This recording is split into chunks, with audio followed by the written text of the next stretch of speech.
Olá, pessoas desconhecidas do YouTube. Tudo bom com vocês? Primeiro domingão de 2020 e eu decidi pra mim mesmo que eu vou começar a fazer uns vídeos aleatórios falando sobre assuntos completamente surreais e psicodélicos, porque eu acredito que isso vai servir de terapia pra minha pessoa me manter sã e não ser internado em algum tipo de manicômio ou coisa do tipo. Começando por esta incrível manhã, onde eu levei a minha cachorrinha para passear, encontrei um amigo meu. Estávamos caminhando tranquilamente pela rua do bairro, dando oi para pessoas aleatórias, porque adultos costumam dar oi para pessoas desconhecidas. Na verdade, não oi exatamente. É basicamente uns grunhidos estranhos que só os adultos identificam, e conforme você vai crescendo, você vai meio que seguindo o fluxo.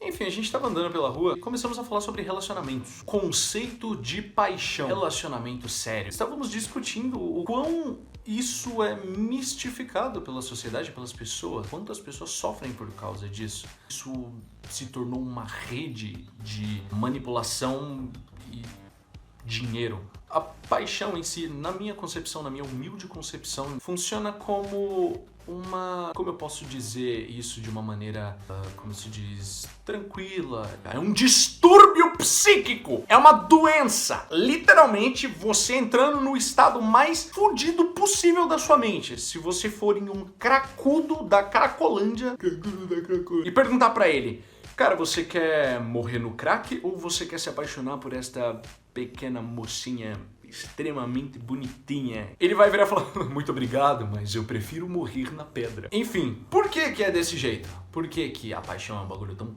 fudidamente desgraçado assim? Hoje em dia, graças à ciência, graças a diversas observações, nós descobrimos que a sensação de paixão por aquela gatinha, aquela gatinha bonitinha, aquela gatinha assim, ou aquele gatinho, aquele cara, não sei o que, guy, I'm the bad guy.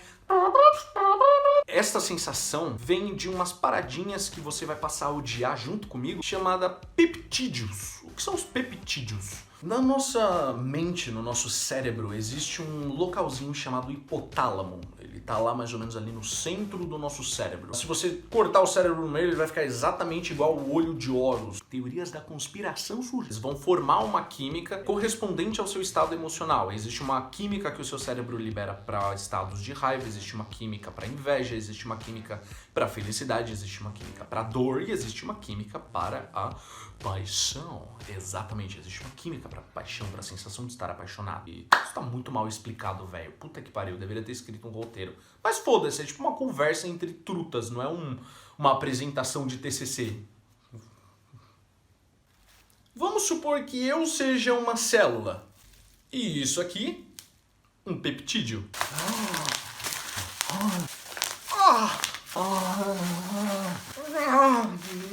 Seguinte, esse hormônio que é liberado se chama dopamina.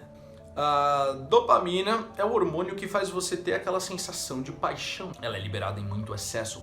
Ela provém do seu centro de recompensa do cérebro. Fiz um truquezinho, meu dono me deu um biscoitinho. Essa sensação de prazer é a dopamina. Isso não é totalmente consciente. É consciente a parte onde você atua no seu dia, mas tudo que é automático no nosso corpo a gente sabe que tá no subconsciente, correto? Você conheceu aquela gatinha. E aí? Você é topzera, tá ligado? E aí a gatinha corresponde.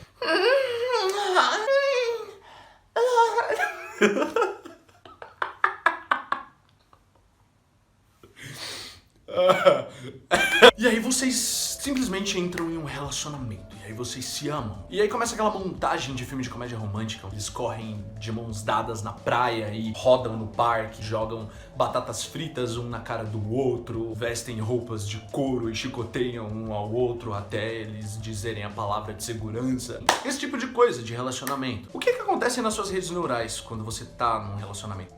Tem aquele amor correspondido, você está naquele êxtase de paixão, ou seja, os seus peptídeos estão liberando na sua corrente sanguínea através da sua glândula pituitária. Acontece o seguinte, Paranauê. O seu subconsciente projeta naquela pessoa que você tá, aquele seu namorado ou a sua namorada, a sua fonte de dopamina. Os seus hormônios precisam ser ativados pelas suas redes neurais, que são formadas conforme as experiências que você tem no seu dia a dia, certo? Certo. Tendo isso em mente, o que acontece no seu cérebro, você está projetando, você está terceirizando a manufaturação, palavra da hora, manufaturação.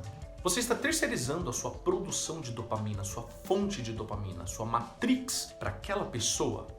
Só que acontece uma fita nessa sua produção desenfreada de dopamina, que parece a coisa mais incrível e gostosa do mundo, aquela coisa da moreninha aqui no seu colo, que você faz aqueles bumerangue, tá ligado?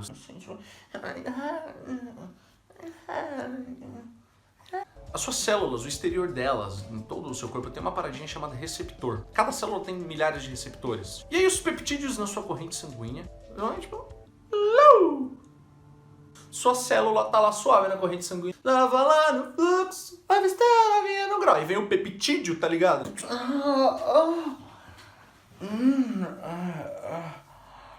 Tem um micro-orgasmo. Agora imagina, tipo, todas as células do seu corpo tendo esse mesmo orgasminho. É aquela sensação que a gente conhece da paixão. Aí acontece o seguinte, você está com aquela morena, você passa o final de semana com a morena. Isso se torna algo frequente na sua vida. Aos poucos, conforme as suas células vão se reproduzindo, e elas fazem isso pra caralho, elas vão aumentando o número de receptores.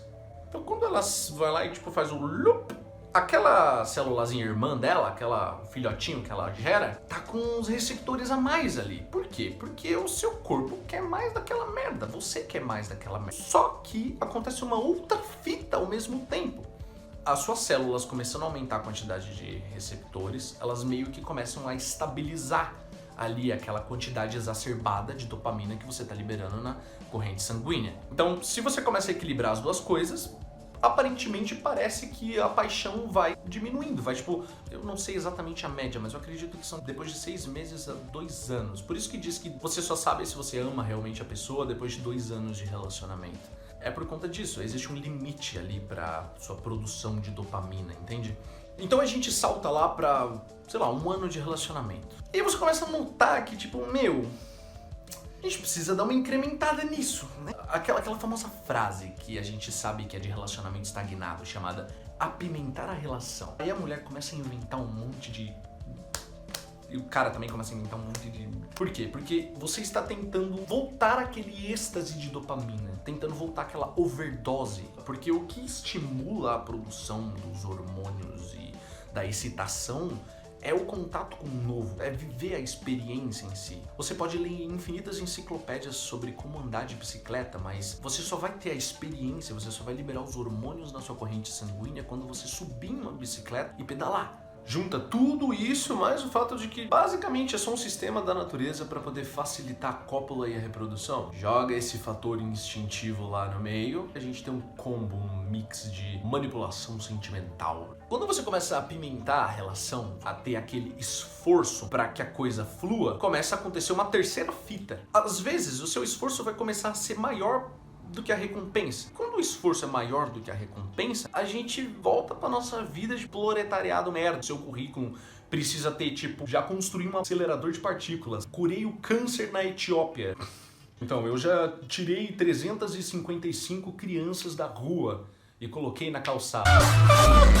E aí o seu salário é uma bosta, entende? E aí o que acontece? Os relacionamentos começam a entrar em conflitos indiretos, um conflito interno com eles mesmos. E esse conflito interno começa a espirrar para coisas desnecessárias que não aconteciam antes. Tendo tudo isso em mente, todas essas analogias e metáforas, vamos supor que depois esse casal, por algum motivo, alguma treta, termine. Lá no seu cérebro, cadê a fonte de dopamina? Clayton! Cadê a dopamina, Clayton? Eu não sei. É exatamente assim que elas estão. Por quê? Porque funciona exatamente como uma abstinência. Para resumir a fita inteira, a paixão é o seu vício na sua produção exacerbada de dopamina, tendo o seu parceiro ou parceira como o estímulo subconsciente para a produção da mesma. Só que aí você vira e fala, mas Nick, você nunca se apaixonou na sua vida? Claro que eu já me apaixonei, é óbvio. E, bom, o que eu posso dizer? Eu passei disso pra isso aqui. Tá, beleza, mas Caramba, depois de tudo isso não existe solução, então? A paixão é uma doença e a gente não pode fazer absolutamente nada a respeito disso? Não, tem uma coisa que você pode fazer. Você pode nunca, jamais terceirizar os seus sentimentos para qualquer coisa além de você mesmo. Principalmente a sua felicidade. Ela tem que depender única e exclusivamente da sua consciência, mas nada e nem ninguém pode estar envolvido. E não tem essa de eu dou o meu 50%, a pessoa doa 50% dela e junto a gente forma 100%. Não, isso é meteção de louco, você é 100% sozinho. E as pessoas te acompanham temporariamente na sua jornada. E é temporariamente sim, porque vai contra a natureza humana você querer fixar a sua morada em cima da ponte. A vida é uma ponte que atravessa de um lado do rio para o outro. Tolo é aquele que fixa sua morada em cima da ponte. Provérbios zen budistas gratuitos. Mas é verdade. Então, meu amigo, não fixe a sua morada em cima de ponte alguma. Continue caminhando, continue atravessando a ponte. Se você discorda da minha opinião, você é trouxa. Me deixa ver o seu ponto de vista, apesar de que existe uma alta probabilidade de você já estar Viciado na dopamina, mano.